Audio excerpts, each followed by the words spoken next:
All right, sure. Okay, let us get started. So, good evening, everyone, and welcome to our second live stream. For those who weren't here last time, my name is Daniel. I've got a video now on my YouTube channel talking and introducing a little bit about myself and about the stream and some of the house rules. So, you're welcome to take a look at that video if you want a little bit of background to myself and what this stream is all about. Um, a couple of improvements from last week and things that I wanted to change or things I wanted to clarify for today's session. And I've actually put them in the chat. Hopefully you guys can see it right at the top of the chat. Some notes about engagement.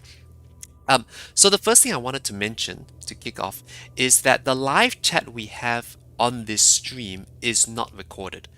Um, I've set it up so that when someone replays the whole live stream, they won't get your chat. And the reason for that is that because this is a live coaching session, there may be some instances where what you're saying is a little bit sensitive and you may feel a bit of reservation chatting on the chat. Of course, people who are on the chat at the moment can see what you're saying, and I may speak about some commentary regarding what you're saying, but I figured it'll be good if I don't actually record the entire chat verbatim so that people can't kind of look back on it. The internet can't see what exactly you're chatting. So that's number one. If you think that's not an issue, you can let me know. It's nice to have the chat play when you play back the live stream, but I thought from a confidentiality point of view, it might be nice not to have that. Secondly, there was some feedback last time that I sometimes missed people's questions, and I'm playing a game while talking to you, and in the corner of my eye I can see a chat window.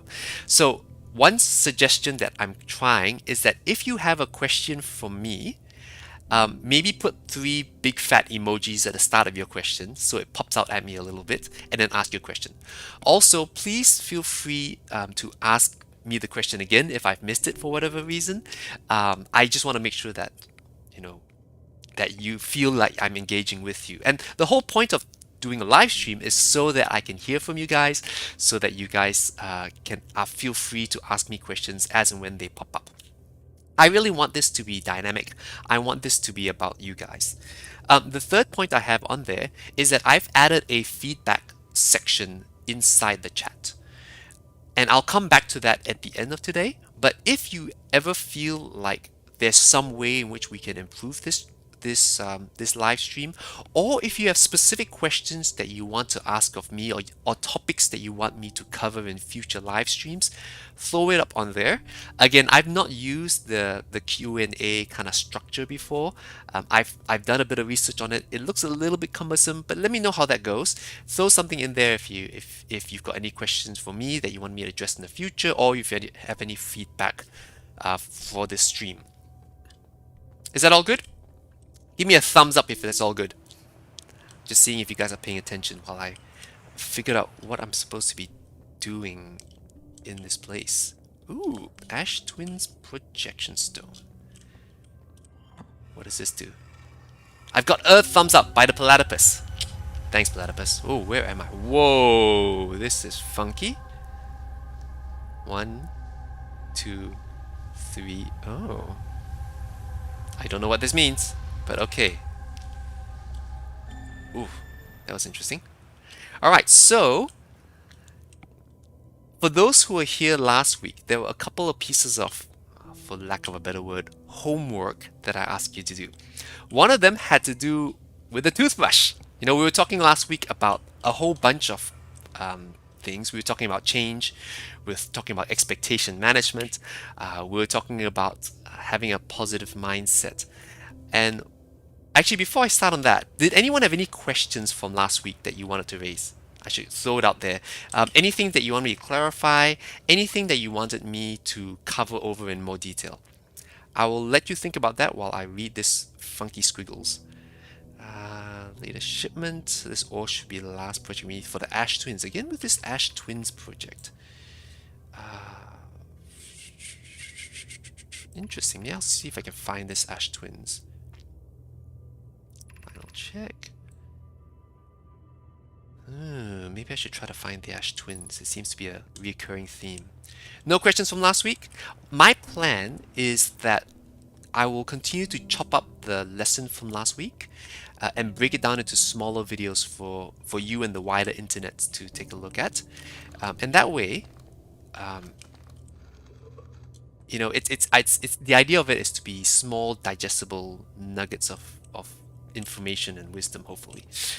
All right, so last week we talked a little bit about change and how it's actually good for our mental well-being to introduce little changes in our life so we get used to change, so we build our adaptability. Because the truth is that we live in a world where things change all the time, and it's important to be able to be adaptable and learn how to manage those change in a healthy way. Come on, can I get in here or not? Okay, maybe not. Let's go a different direction. So, one of the things we talked about last time as a piece of homework was to brush your teeth with your opposite hand. Did anyone do that? Did anyone try that? Give me a wave if you actually give that a shot. I admit I did do that. I forgot the first day, but after that I actually did went back and tried to brush my teeth with my opposite hand. Did anyone try that?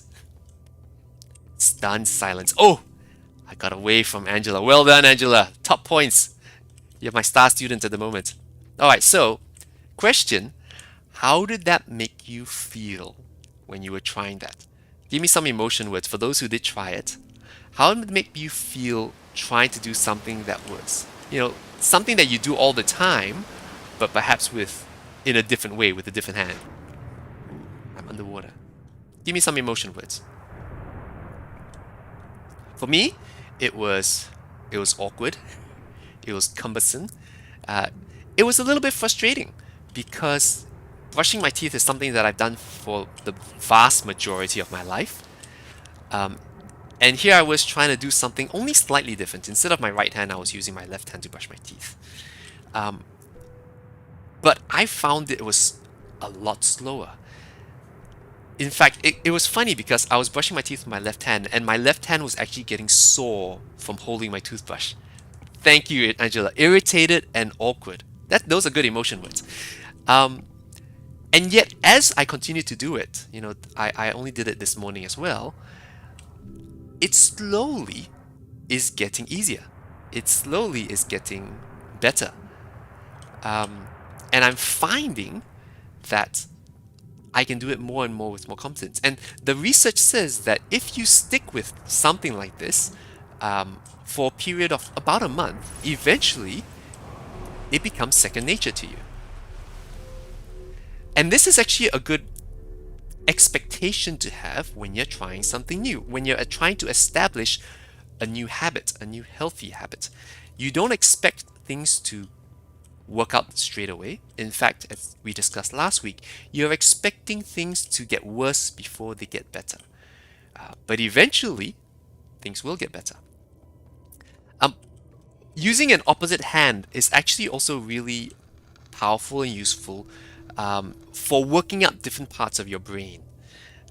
There's something that I learned when I was a kid. I was taught as a kid, and only in the past, maybe about a year or so, I've rediscovered something called educational kinesthetics. I didn't know it was called educational kinesthetics back in the day, but that's actually the term for it. The colloquial term for it is actually brain gym. Has anyone heard of that before? Educational kinesthetics? Yes? No? Sort of? Well, what it is, it's physical things you can do with your body in order to exercise your brain, in order to work out both hemispheres of the brain. If you don't know already, your brain is actually two brains, left and right. There's one side which is the more logical side, the more rational side, and for the majority of the people it's your left hemisphere. And the other side of your brain is actually the creative side. It's the side that has to do with imagination and innovation, and that's generally speaking the right side of the brain. So educational kinesthetics is all about physical exercises that you can do to work out both brains, to exercise both brains and the neural connections between the two. So let me show you a few of these, okay? Just because it's something that I've recently rediscovered, and I I encourage you, if it's if you're in a good place to do this, try these out, okay? So I can't stand up, but I encourage you to stand up. And what I want you to do this with me. I know that you guys are thinking you don't want to do this, but try this out with me, okay? I'm gonna scroll back. I won't stand up because I'll step out of frame. But what I want you to do is put your hands behind your head, right? And on your right elbow, I want you to touch your left knee. Whoop. And then your left elbow, I want you to touch your right knee. Very simple.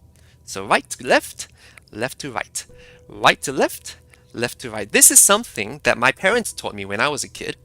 You know, typical Asian parent, right? They want to try to massage your kids' brains.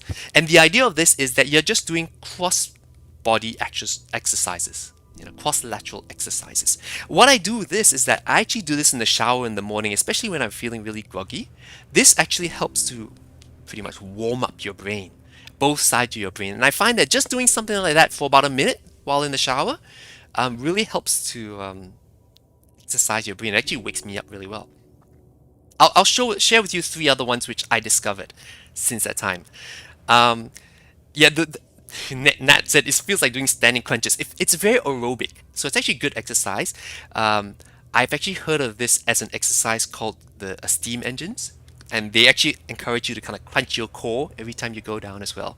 So it's a bit of an ab workout, right? Yeah, Ing is exactly right. It's a bit of like an ab workout.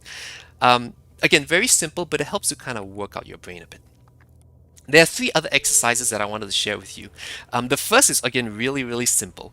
I showed this to my daughter, my 5-year-old daughter, and even she can do this, so it's not that hard, right? So she calls this kissing birds. Okay, so what you do is you take your hands and you close them like this, and you tap them together, hence the kissing birds part, right? So tap them together, and then you open up your left hand and you tap your palm, right? Then you tap the middle, and then you open up your right hand and you tap the palm. So middle, left, middle, right. And you just go and see how quickly you can do this without stuffing up. Right? And again, the idea of this is that you're trying to exercise the left side of your brain and the right side of your brain. Left side of the brain, right side of the brain. Okay? Again, pretty straightforward. I hope you guys are trying this. Can you start to feel your brain warming up a little bit? I'm going to show you another one. If that was too easy, this one's a little bit more challenging. Okay? So I want you to pull out your palms like this. Make sure I'm in the camera. All right, this one's called flipping pancakes. All right. So you have your two palms up. You flip them over. Flip them over. Make sure I'm in the camera. Flip them over. All right. That's easy, isn't it? Straightforward. Now I want you to have one side, one hand flip at double the speed. So something like this. 1, 2, 1, 2, 1, 2. Oh, and see whether you stuff it up. 1, 2. And then once that's done, you can try to flip which side does the double time. Oh, 1, 2, 1, 2, 1. Again, see how fast you can do this without stuffing up. And then every now and then you want to swap hands. 2, 1. Oh, 2, 1, 2, 1, 2. That is a little bit more difficult. Can you feel your brain start to fry a little bit with that one? Oh, I think I heard something exploding. Oh look, my brain's not the only thing that's frying. Let me meet my fate. The universe is exploding. It's telling me that we're working out our brain too hard. Whoa! Okay.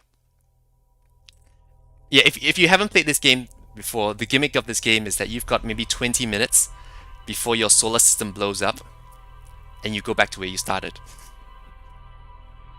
Yes, exactly, Ing. One side does tend to be better than the other based on which hand you're more dominant on. But yes, exactly, it's good for drumming practice because it's, what is it? There's that, it teaches left hand, right hand independence or something like that so that you can drum with both hands. That one is probably the more difficult one that I've seen. Let me roast the marshmallow when I show you the last one. So the last one, I actually really like this one because you can do this one anywhere. And what I do is I actually do this one in the car a lot. Okay, so the last one for today, educational kinesthetics or brain gym. You put your hands out like this, okay? And on your left hand, I want you to touch your thumb to your little finger. And on your right hand, I want you to touch your thumb to your index finger. So you're tapping both the fingers to the left, but obviously it will be a different finger. And then what you want to do is you want to move to the next fingers to your right. So touch the ring finger and the middle finger, touch the middle finger and the ring finger, and touch your index finger and your little finger. Does that make sense? All right. And then you go back and forth. So I move to the left, two, two. I move to the right, two, two, two. Move to the left, two, two, two. Move to the right, two, two, two.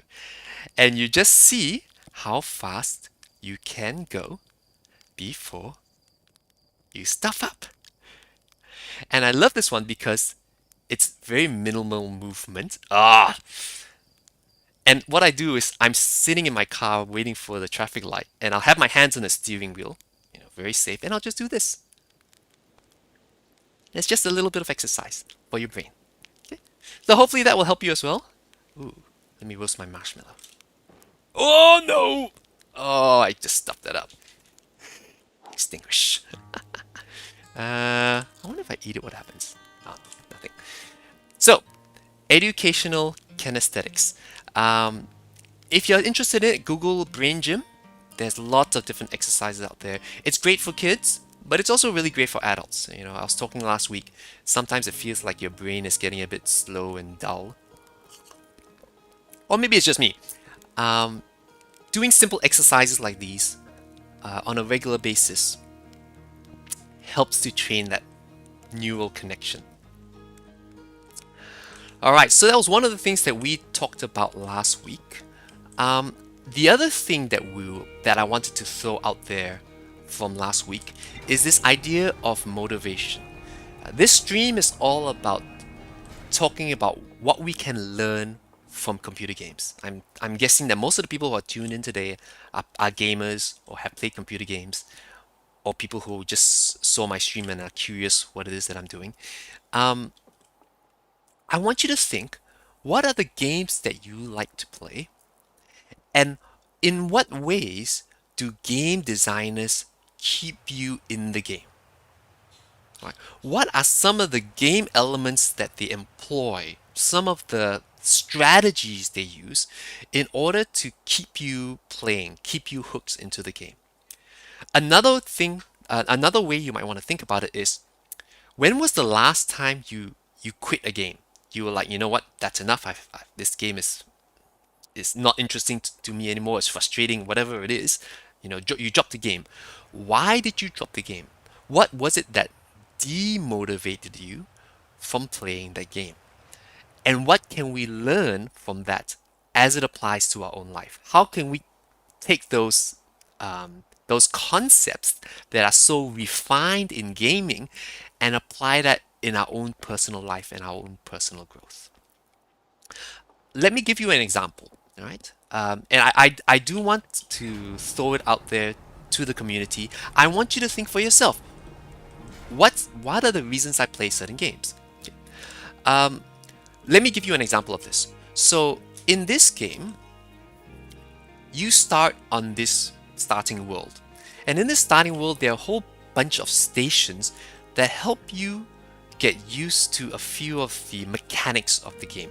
So for instance, in this one, you actually have a little simulator where you fly a model aircraft, a model spaceship. So, whoa, oh no, even before, oh, I crashed. So, before you get the chance to be in your own spaceship and potentially flying around and crashing, they give you this smaller scale version that you can pilot around, that you can get used to, that you can try out, and you can stuff up at your leisure. Oh! And it doesn't have any negative repercussions on the game. There are a few other things. Last week we saw a case where it was teaching me about zero gravity and how to pilot in zero gravity. There's another section that maybe I can quickly run up to where it teaches you about the signal scope or the scout probe. These are all mechanics of the game. Oh, there's the model ship. Let me go and find that scout probe. Now, if they didn't show these mechanics and they just threw you in cold and you had no idea how to use all these things, but it was essential for you to know them in order to progress in the game, that would have been very demotivating. I don't think I would have played for very long because I would be so lost, and within 10 minutes, I'll be like, no, stuff this game. They're expecting me to know how to fly the ship. They're expecting me to know how to use a probe. They're expecting me to know how to, even simple stuff like navigating and jumping and flying around. If I were a new gamer, I don't think that would have been, I would have found that really frustrating. And I would have just said, nah, forget it. Here we go. Here's an example of a scout launcher. And it gives you some text over here. Geyser mountains. Okay, now this is just, where you can point your launcher. So you say, okay, right, this is a weird thing. Let me find out how to use a scout launcher. And at the top right, it'll say, okay, right, Q to put away. Use your mouse to aim the launcher. Fire with right click to launch the scout. And then do a forward snapshot. Do a rear snapshot. Ooh, look at that. Okay. So if it didn't have something like this, that would have been really demotivating. So what I'll do is I'll add that to a list and I'll say, hey, you know what? Tutorials are useful. Especially if you're a new gamer, you've never touched the game before, having some sort of tutorial to guide you through the steps, to guide you through the processes, the game mechanics is really, really important. Even really tough games, like has anyone played Souls-like games? Dark Souls and that kind. I've only played one of them. It's not really my cup of tea. But even those, they will have a gradual difficulty level. They'll start you off easy. They'll start you off introducing the basic controls, your movement, your attack, your parry, your block, whatever it is. They'll start you off with easy enemies to fight before they throw you on the deep end and wreck you. Um, but that kind of process, that kind of game mechanic is essential to retain your attention. So I'm going to throw it out there for a moment. I'm going to be quiet for the next 5 minutes and I want you to think, what are certain game mechanics that game designers employ to keep you motivated? I want you to chuck it up on the chat while I figure out what I want to do with my life in this game. Let's see. I've been wasting my time talking to you guys. Maybe I will reset. I doze off.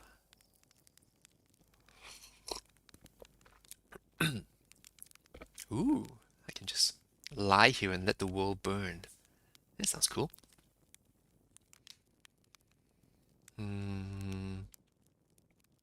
Maybe I'll just quit and come back. Would that be easier?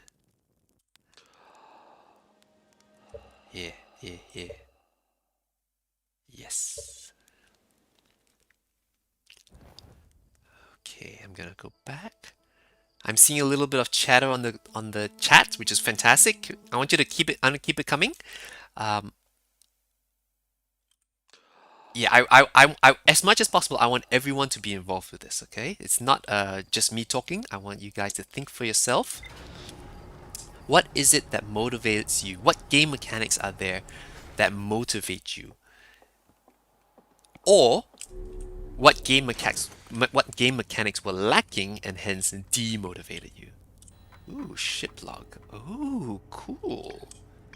So this kind of tells me that there are things here to see.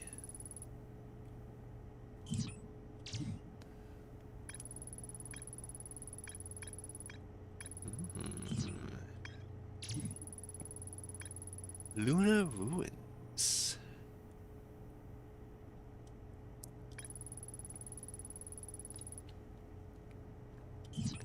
Interesting. Ah, this is the Ash Twins project. Oh, there's something there. Ooh, it actually tells you there's more to explore here. That's actually quite useful. I actually had forgotten about that.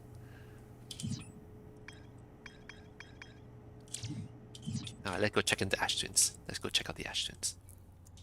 Oh, that means I can actually set up. Shelter site. Okay, let's go and Ooh, find rumor mode. What is this?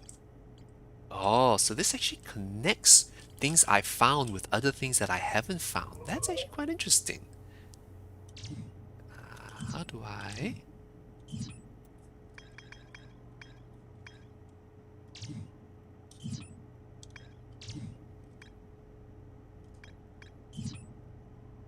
Interesting. Okay, okay, okay. I thought there was a way. I thought there was a way that I can actually lock onto this. Is that not? Oh well, never mind. We'll figure it out. Um, view map. There we go. Hourglass twins. That's them. Okay, let's go. Ember twin, ash twins. All right. Let's do this. Let's do it. Let's do it, Captain. Where is this thing? All right. Engage autopilot. Fire away. All right. How are we doing on the chat?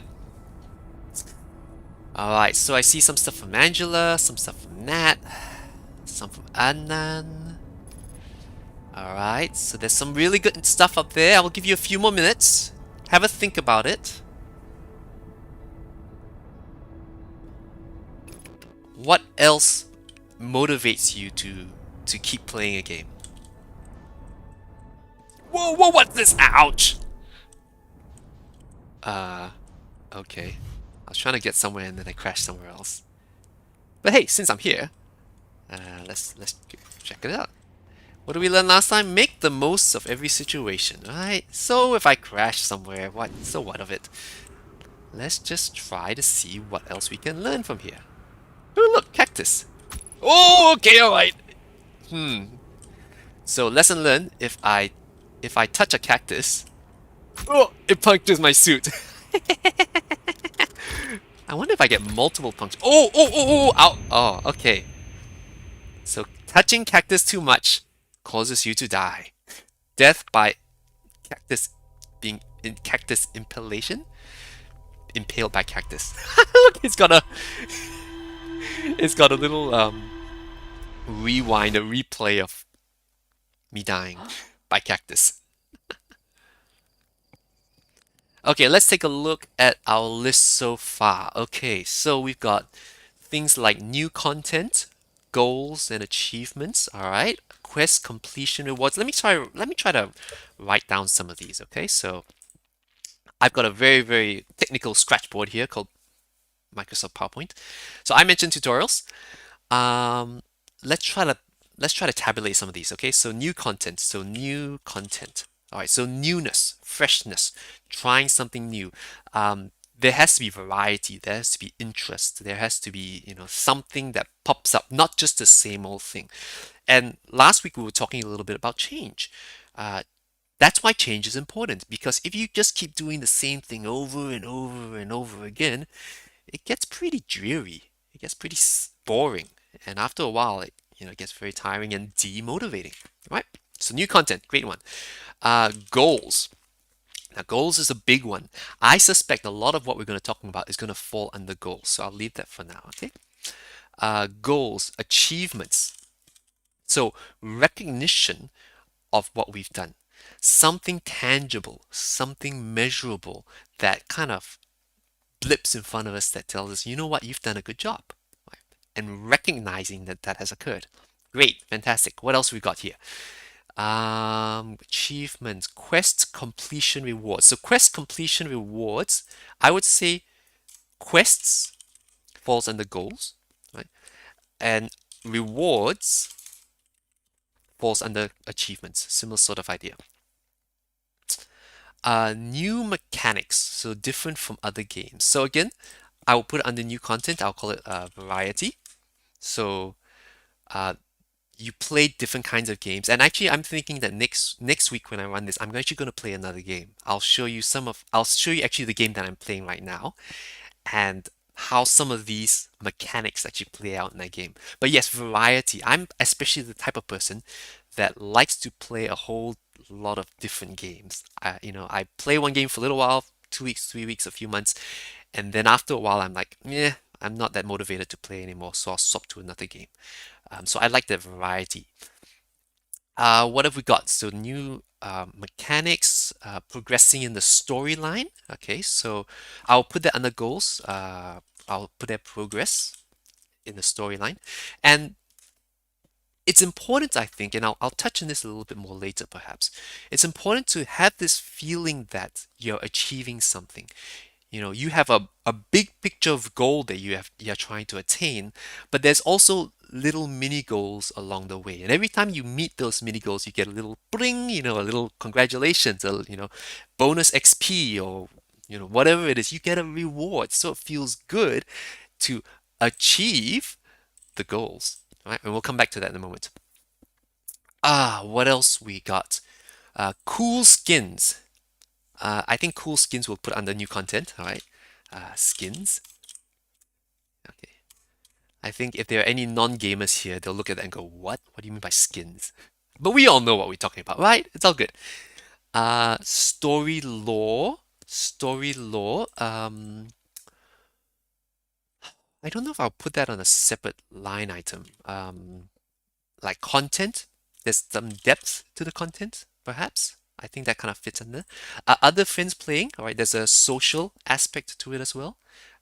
Some of us like to have more social interaction than others. That's fine. But there is definitely games where there's a social aspect to it. Winning. Winning, I will put under achievements and rewards. Right. Replayability, I will put under new content. Replayability. Hey, I spelled it right. Nostalgia with older games. Oh, that's interesting. All right, let's.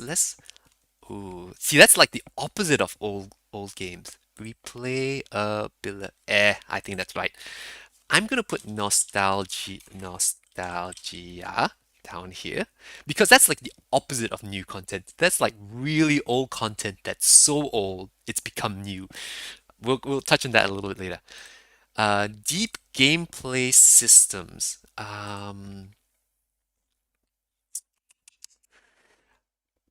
I would actually put that is it, deep gameplay systems.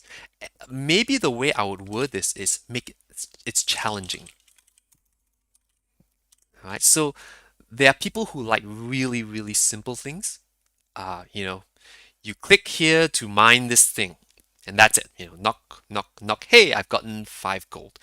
And then there are some people who like the challenge of having to master different movements in different stances with different weapons and then with different elements. And then you've got to think about how you piece all these things together in order to have the optimal uh, character build or whatever setup in order to tackle a specific challenge. So I think that's what you're talking about, Platypus. If not, please correct me. But yeah, I think that's what I mean by deep gameplay settings, having it a bit more challenging. Where were we up to? Good mix of more challenging goals and more relaxing and mundane tasks. Yes, all right. So that challenge versus chill. Let's call it that. What else have we got? World building, learning about characters, wanting to help them. Okay, so again, I would put them under content, but also maybe I would add a separate things for maybe it's even maybe it's even under social, all right? Relationships. And I'll say that that's social is more interaction with other humans. Relationships could actually be in game. So you could actually feel like you are developing an emotional connection with some of these characters. Um, you're actually um, feeling more connected to these 2D or 2.5D characters.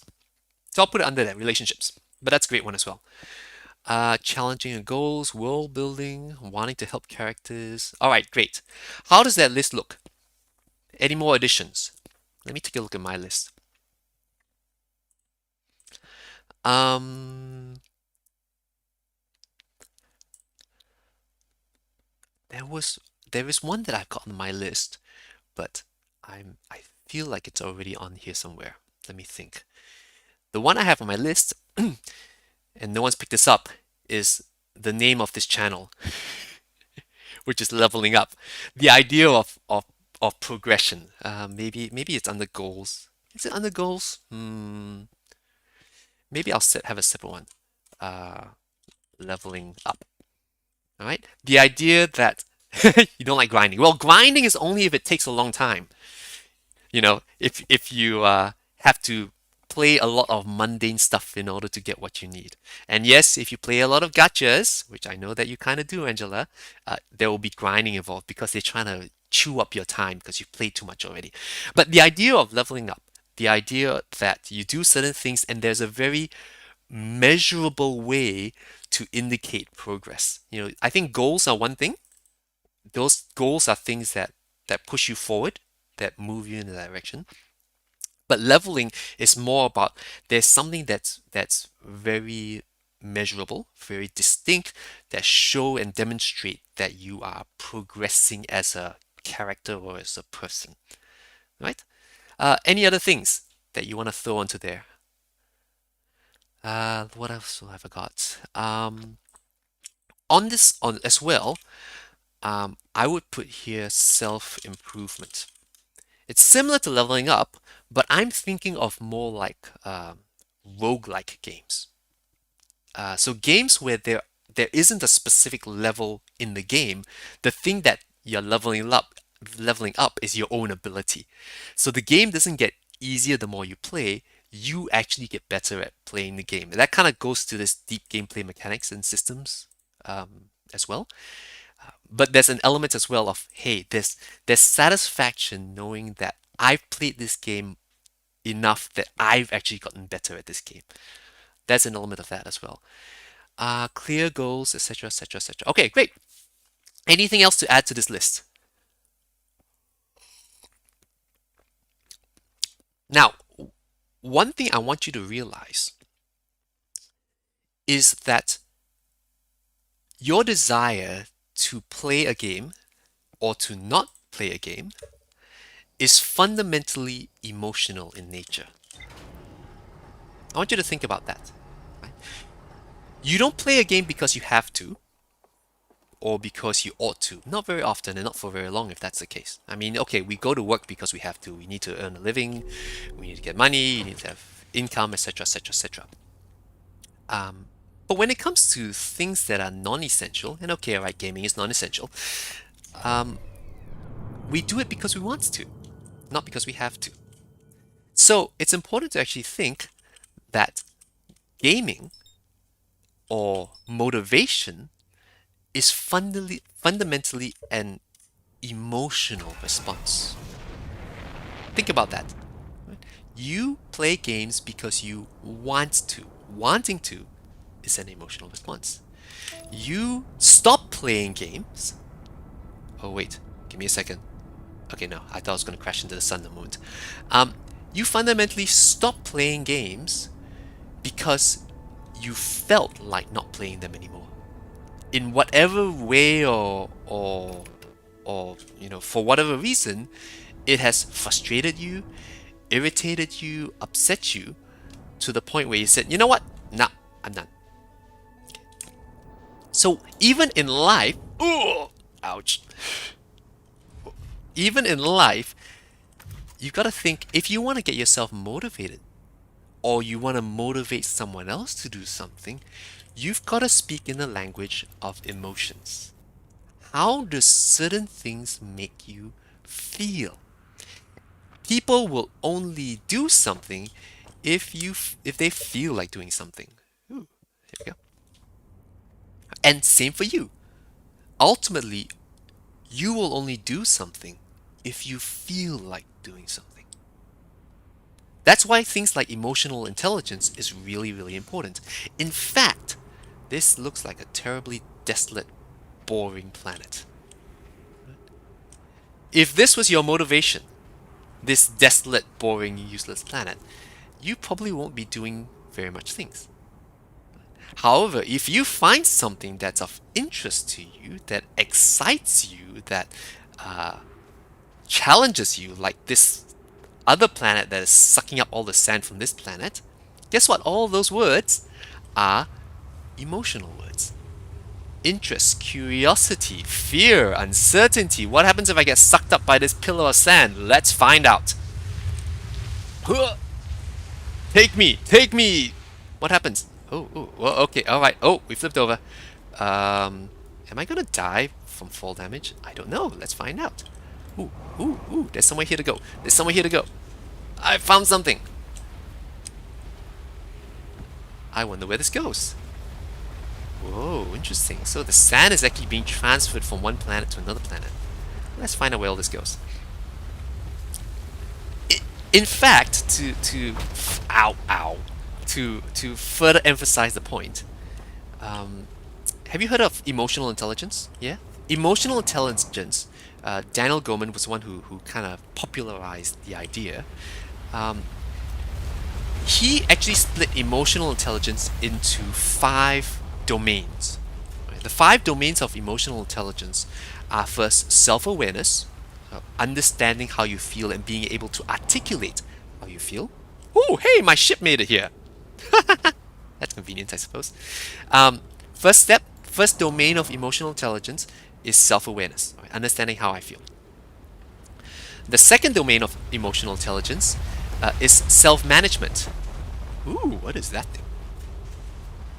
Self-management means now that I understand how I feel, now that I can articulate how I feel, how do I manage it in a healthy way? What can I do with this? How do I keep myself from getting overly frustrated, worked up, or angry? How do I get out of here? How do I get out of this pit I've dug myself into? Sometimes we have to say that emotionally. You know, I've dug myself into a pit emotionally. How do I get out of here? Oh, look, my ship is getting. Oh, I'm dying. Oh, I'm dead. Okay. What was I up to? Self-awareness, self-management. How do you manage yourself? Thirdly, is motivation. Right, now that I understand how I feel, and now that I know how to manage how I feel, how do I harness those emotions toward an objective, toward a goal? And that's what motivation is. How do I use how I feel in order to push me in a certain direction? The last two domains of emotional intelligence are more outward focused. The first three are very inward focused, very personal focused. The last three are very outward focused. All right. So the fourth one is empathy. So now that I understand how I feel, I can now connect with other people and understand how they feel. And the last domain is social skills or building relationships. How do I have deeper connections with people because I now can connect with how they are feeling? So five domains of emotional intelligence. Um, each of those domains build on top of the other. You need self-awareness in order to manage yourself. You can't manage yourself if you don't even know what to manage. Right? You can't manage if you can't manage yourself, then you can't really motivate yourself. You can't really harness those emotions within you. And if you don't have those fundamental core uh, emotional skills, and you can't even apply them to your own life, it becomes very difficult to apply them to others. So what I'm going to do is whenever I run these sessions, I'll often ask, how did you feel? And I want you to try to articulate how you're feeling. If you find it challenging, I'll give you a little tool. In fact, I'll give you two tools. The first tool is something called an emotion wheel. Now, you can Google this up. You don't have to take a screenshot. I'm kind of half blocking the picture anyway. But an emotion wheel is really helpful because it starts off in the center of very basic emotions. You know, happy, sad, disgusted, angry, fearful, bad, surprised. Very simple emotion words. But the further out you get, it gets more and more specific. All right. So for instance, you might be happy, but are you happy interested? Or are you happy content? Or are you happy playful? If you're playful, are you cheeky? If you're content, are you just feeling joyful? You know, are you curious?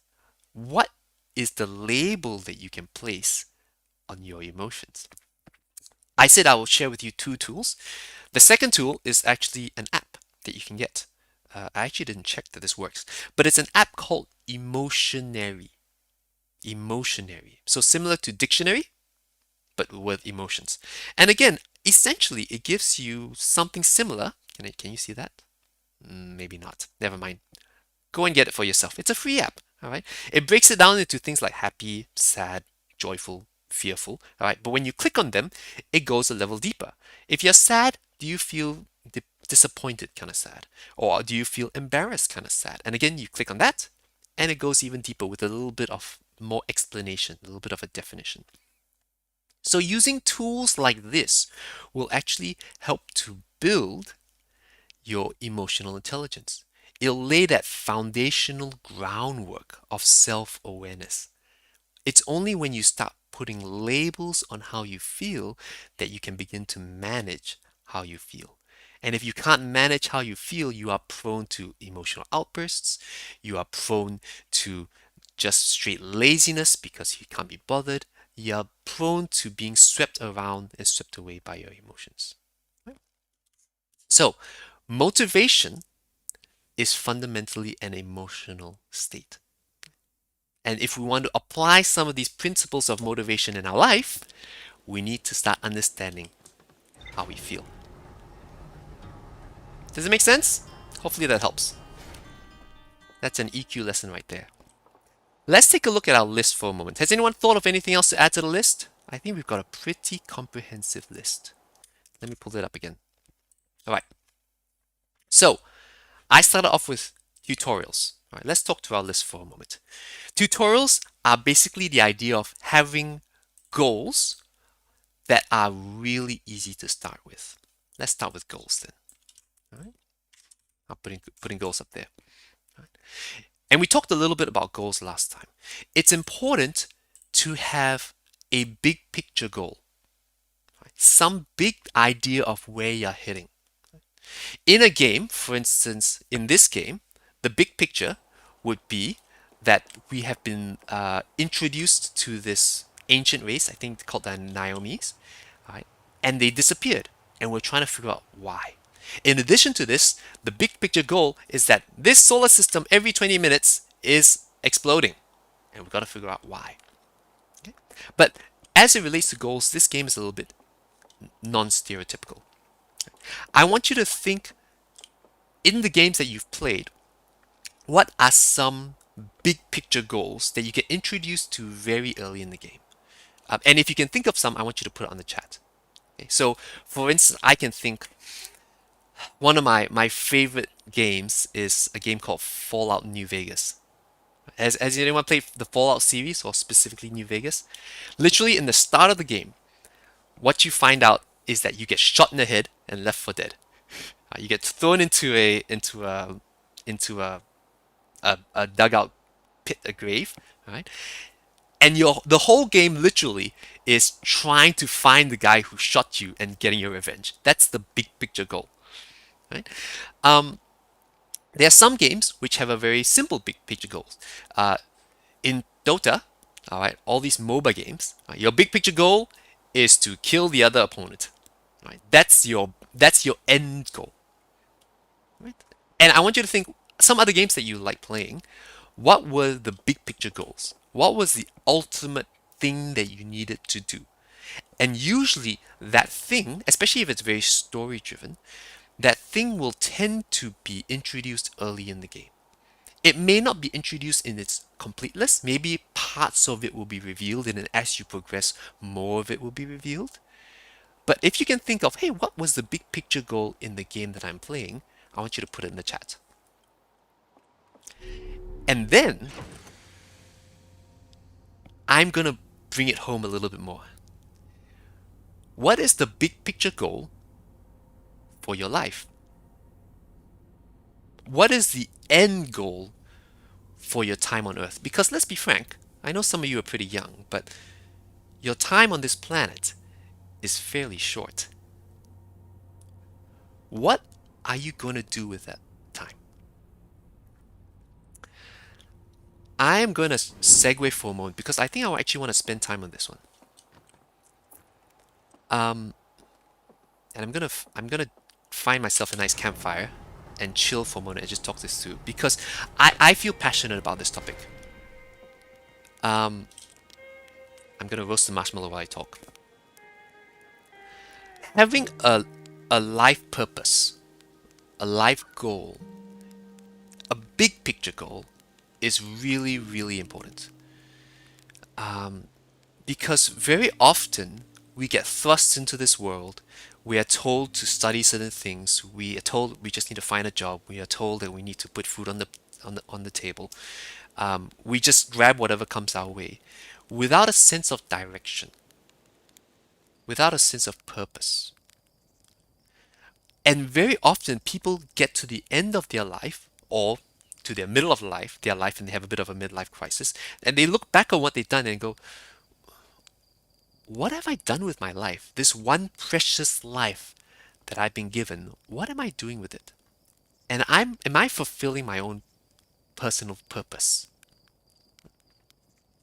Having a purpose is really powerful because it directs your next steps.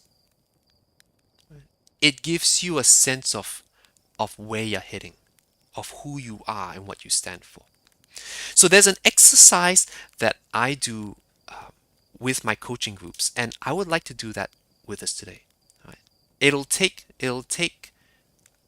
just a few minutes. But what I want you to do, except for those who are currently with other people eating Korean barbecue, is I want you to close your eyes. And I want you to do this. I want you to close your eyes. If you're driving, don't close your eyes. All right. If you're in a safe environment to close your eyes, close your eyes. And what I want you to do is imagine a funeral. You're there. There are seats all around. There's a casket in the middle.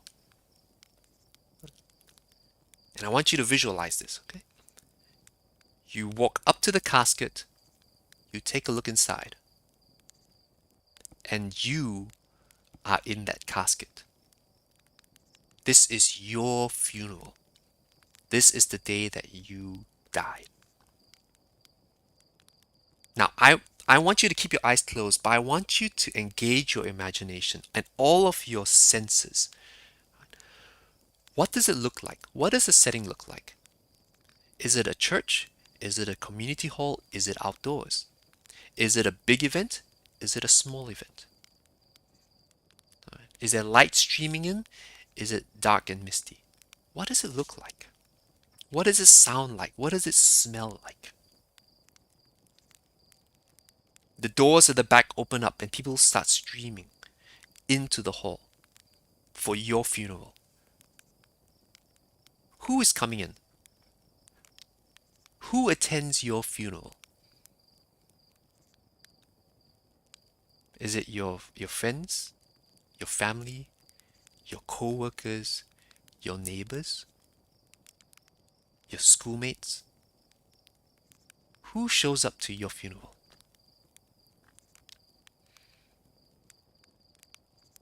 Eventually, one by one, they come up to the microphone at the front. And they start telling stories. They start telling stories about what you did. They start telling stories about who you were to them. They start telling stories about what you achieved and what you meant to them and how you impacted their lives.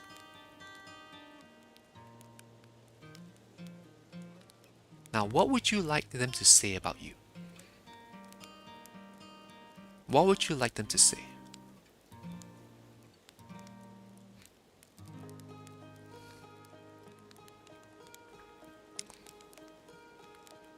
I encourage you, we only have a little bit of time here, and obviously there's music in the background and I'm roasting marshmallows. You can open up your eyes, by the way. I encourage you to do that exercise, to take some time during this week, time on your own, without any distractions, without any work, without any house chores, and just reflect on that question. What does the end of my life, what would I like the end of my life to look like? And what's really important to me? What sort of legacy do I want to leave behind? And from that, I want you to craft out your personal mission statement. You know what? This is what I stand for. This is who I want to be. This is the kind of life I want to lead and the legacy I want to leave behind. Let me give you an example. My personal mission statement is this: joy and light. My mission is to bring joy and light into people's lives. And the way I do it is by training them and teaching them in these kind of people skills, soft skills, emotional intelligence skills. And that's why I'm running something like this stream. Because this is another avenue for me to spread joy and light. Illumination and a bit of entertainment as well. That is a big picture goal for your life. And quite honestly, I think it is one of the most important things that you can decide for yourself, because it will direct your path. Once you have that big picture goal, the question is, how can I break up the big picture goal into smaller, more attainable goals? So for instance, there are some games where, okay, right, the objective is to destroy the other team's base. The objective is to find the person who killed my father. The objective is to whatever it is, right? But that's not the thing you attain straight away. First, you have to get through step A, step 1. This little thing in front of you. And then after you've achieved that thing and accomplished the thing, then you go to the next task and the next task. In a game, those objectives, those quests, those goals tend to be clearly laid out for you. Most games are like that. Some games are still kind of very open world, blank slate, you can do whatever you want to. But even in those cases, you have to create goals, objectives for yourself. And in your life, that's how it works as well. You can actually set goals and objectives for yourself. And you can use them to then direct you to that big picture goal, that thing that you want to accomplish and to do. The beauty of setting goals for yourself is you decide for yourself how difficult or how easy it's going to be. You know, one of the points that we had over here, let me just flip over to our thing here, okay? So we talk about goals, quests, progress, right? Sometimes you want to break up a large goal into smaller sub milestones. Say, for instance, I have an objective to exercise more, right? Well, okay, all right, maybe today I'm going to do a little bit of exercise that's easy for me to do. And then next week, I'm going to do a little bit more exercise. And the next week, I'll do a little bit more. I can set a goal for myself that is both attainable, but also challenging enough for me to try something else. So challenging me enough for me to stretch for it, to grow me. Right? So for instance, let me take a look at one of the places that I've not been before. All right? There actually was a giant comet called the Interloper that flies right at the edge of this solar system, and I have not been able to get on there yet. Let's see whether or not I can find it. I may not be able to do it in this cycle. See, there you go. That's the Interloper over there. But I think because I'm already on this side, it's gonna be really difficult for me to get over there. Ooh, what is this guy? Ooh, interesting. But let's try, okay? Let's give it a shot. And if this doesn't work, maybe in my next walkthrough, I will get there. So that's my goal. My objective first is to, okay, alright, I'm gonna get off this planet first. Second objective might be to find out where the Interloper is. Right now it's on the other side of the sun. That might be a bit difficult. I wonder what happens if I just kind of hit autopilot and fly straight for it, eh? And then go engage autopilot. Aligning flight trajectories. Where am I? I'm out there. Interloper's over there. Let's see what I can catch up to it, eh? Let's see if I can catch up to it. So when setting goals for yourself, it's really important to have something that's both challenging so that it pushes you to grow, but also not so challenging that you get discouraged because you keep failing all the time. Right? So you can adjust the boundary. You can adjust how hard or how easy it's going to be. At the same time, you also don't want to make it so easy that it's kind of a pointless goal. It's something that you wake up in the morning, you have achieved it already. Right? So you still want to make it a little bit challenging. Ooh, what is this? Now I know I'm supposed to go to the interloper, but what is this? I'm so curious. How do I get here? How do I click on this? Oh, okay, fine. What am I looking at? That's interesting. Sorry, I got distracted. I'm so fascinated. Oh well, never mind. Let's go back to the interloper. I might have missed my chance now. Where's the interloper? Alright. And as all things in life, make sure you don't get distracted by another shiny thing passing by, like I did. It's important to try to keep a sense of focus. I'm so curious what that thing is though. That is so fascinating. What is that thing? Let's try. Let me find out. Can I fly into that? Oh no, I can't. So fine. Never mind. I'm flying to the interloper. All good. I want you to think for yourself, in your own life, what are some things that you want to achieve, that you want to go for? And I want you to think of what's called quadrant 2 tasks. Have you heard of quadrant 2 tasks? Have you heard of them before? Usually when you get tasks, you want to split them into whether they are urgent and whether they are important. Right, so with those two dimensions, those two criteria, you tend to put it into a matrix. All right. So quadrant 1 are things that are both urgent and important.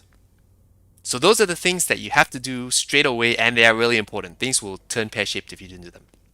And those are the things that we tend to know that, okay, we got to do them, so let's do them. Quadrant 2 are the things that are important, but not necessarily urgent. Things that you know would make a impact in your life, a positive impact in your life, but you don't get to them because they're not urgent. Quadrant 3 are things that are urgent, but not important. And very often we tend to focus on these things rather than the important things because they're urgent, they're in your face, the lights are blinking at you. And the last quadrant are the things that are not important and not urgent. These are the things that we really shouldn't be spending our time on, but sometimes we do. I want you to think in your life, what's something that you know that if you started doing, it would make a massive impact in your life, a massive positive impact in your life. And if you can think of that thing, I want you to write it in the chat. What's that thing that you're doing, that you're not doing, right, that's important in your life, but it's not urgent? You know, it's not something you need to do tomorrow or next week, even in the next few months. So I work in a software engineering company. An example of something that is important but not necessarily urgent is things like server maintenance, security updates. I personally do not like doing those things. Oh my goodness, I'm floating. Oh my goodness, why am I floating? No, come back here, interloper. Oh, bugger. Alright, let me try to get back to my ship. What were I talking about? I was talking about security updates, that's right. Security updates are things that are important because if you don't do those updates, it could cause you serious hassles in the future. But at the same time, they're not really urgent. You know, maybe they'll be due in, a few months' time, a few weeks' time. Maybe it'll be, even if you let it expire, oh, you're not gonna get hacked, right? What's the likelihood that something will actually go wrong? Um, but you know what? They're still important to do, even though they're not urgent, even though they're not gonna cause a negative impact immediately. It might still cause you problems in the future. So that's an example of something that is important but not necessarily urgent. So I want you to think for yourself, what is an example of something that's like that? Whoa!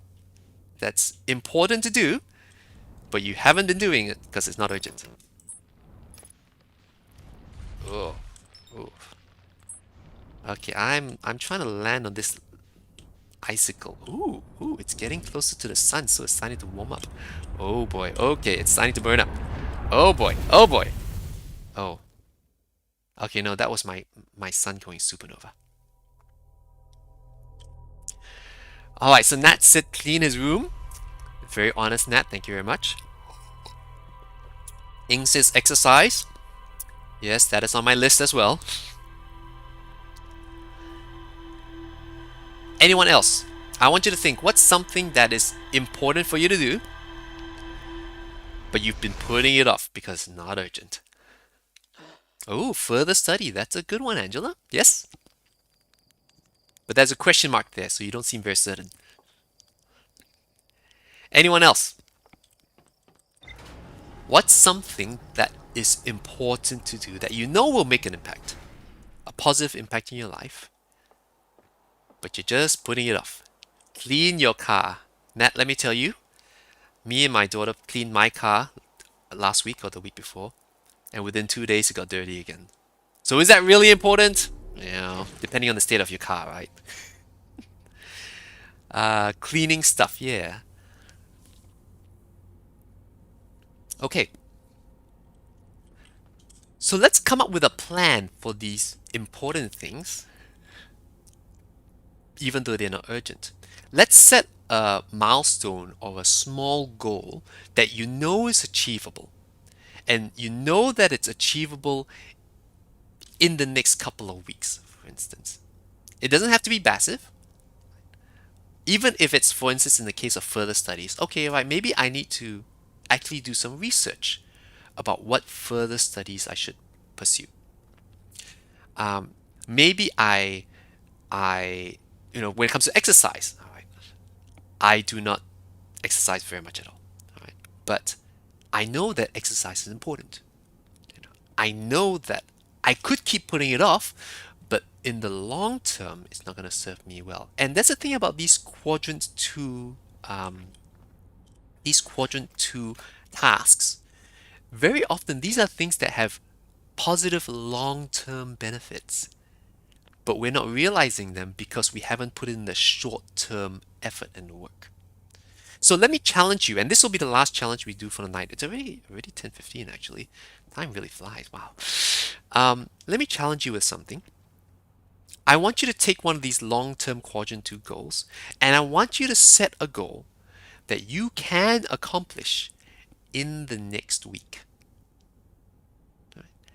And I want you to, this goal is completely up to you.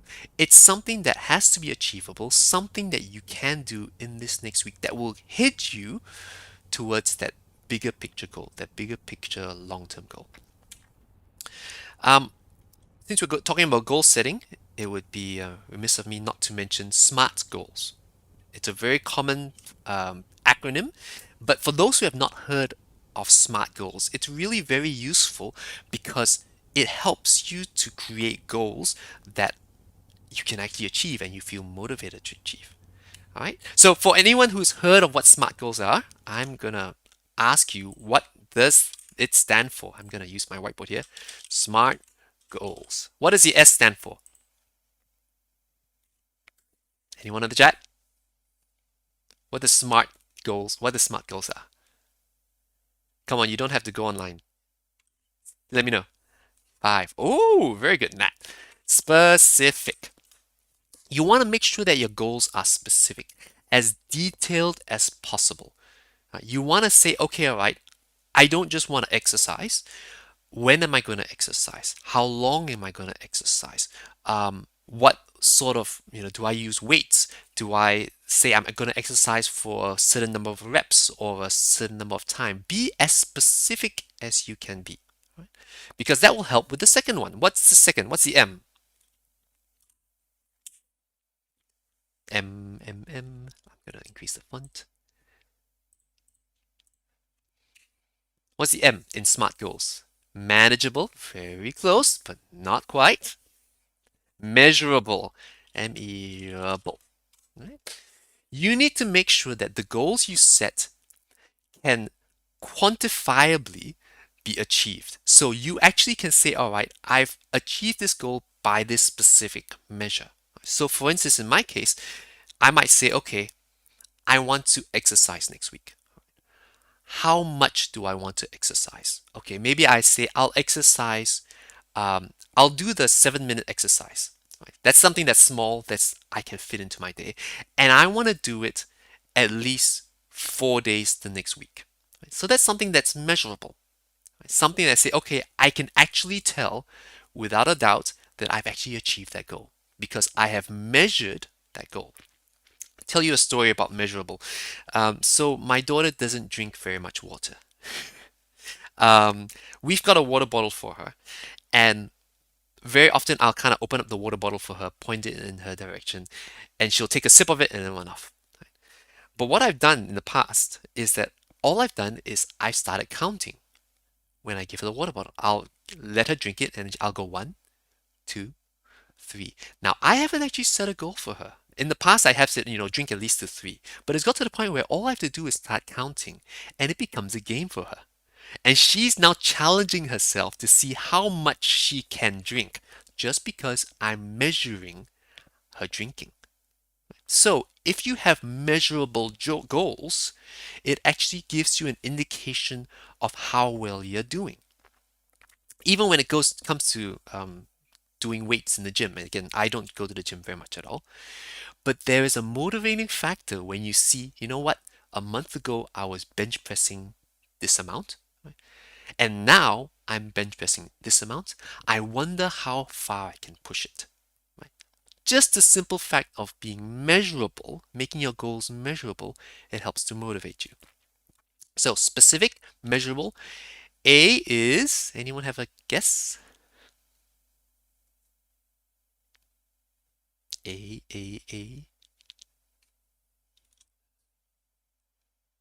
Does anyone know what A stands for? Ooh.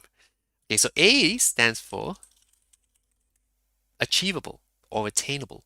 I always think it's attainable, but I'm pretty sure it's achievable, right? So you want to make sure that your goals are something that can be achieved, right? If I say I want to exercise, right? And I say, you know what? For the next week, every single day, I'm going to go to the gym for 3 hours. Right? That is not achievable. I can tell you right now. Even if I'm really ambitious and I'm really motivated to try it out, I can tell you right now, I might hit the gym once, twice, right? But I'm not going to achieve that goal. And what that goal will do is it will demotivate me from my big picture goal of getting fit and getting some exercise. Right? So make sure that the goal that you're setting is achievable. What's R? What's R?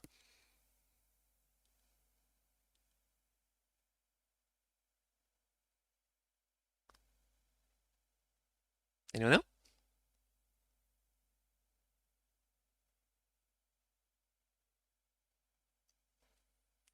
Relevant. Hey, nice one, Adnan. Relevant. Right? Make sure, again, and this is what we'll be talking about this entire time. Make sure that your goal is in line with your big picture. If my goal is to eat at least 3 meals of junk food a day, all right, that doesn't point me in the greater goal of having a good healthy body and a good healthy mind, all right, in the long term. Right? So If my objective is to be fit and healthy in the long term, then my goals have to align and be relevant to that big picture. And the last one, the last goal, T, is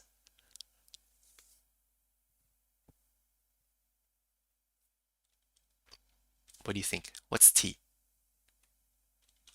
Oops, no. Time frame is pretty close. Time bound. When are you going to achieve this goal? Especially if it's a big ticket item, all right? Is it going to be, no, Nat, it's not turmeric. Yes, turmeric is very important for your goals, ladies and gentlemen. Um, you've got to say, okay, all right, this is my goal. When am I going to achieve it by? Right? Set yourself a time frame that is realistic, that's achievable and relevant, but be as specific and as measurable as you can with it.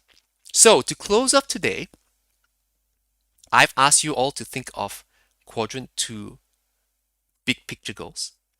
I want you now to set yourself a goal, and I want you to write it in the chat. This is a level of accountability right here. I want you to write it in the chat what exactly you want to do in the next week. I'm setting a time frame. Okay, in the next week, what goal do you want to achieve? And I'm going to start off by saying, and I'm going to put it in the chat, exercise 4 days the next week, doing the 7-minute workout. So that's what I'm going to do. Over the next 7 days, at least 4 of those days, I'm going to do the 7-minute workout, which I actually extend to 10 minutes personally. All right, I've got an app for that. I'm going to try to wake up in the morning, and it's only going to take me 10 minutes, 7 to 10 minutes. Okay, it's very achievable. Right? It's relevant because I think it'll be good for my health and my energy. It's specific. I know exactly which workout I'm going to do, and I'm going to say when I'm going to do it. It's going to be first thing in the morning. And it's time bound. I'm going to do this, and I'm going to let you know how I went next week. So before we close off today, I want everyone in the chat, everyone, to write down what their goal is going to be, that they want to achieve in the next week. And next week, the first thing we're going to do is ask you how you went. Now, I want you to be open and honest. If you didn't achieve your goal, that's okay. Maybe we have to tweak your goals slightly.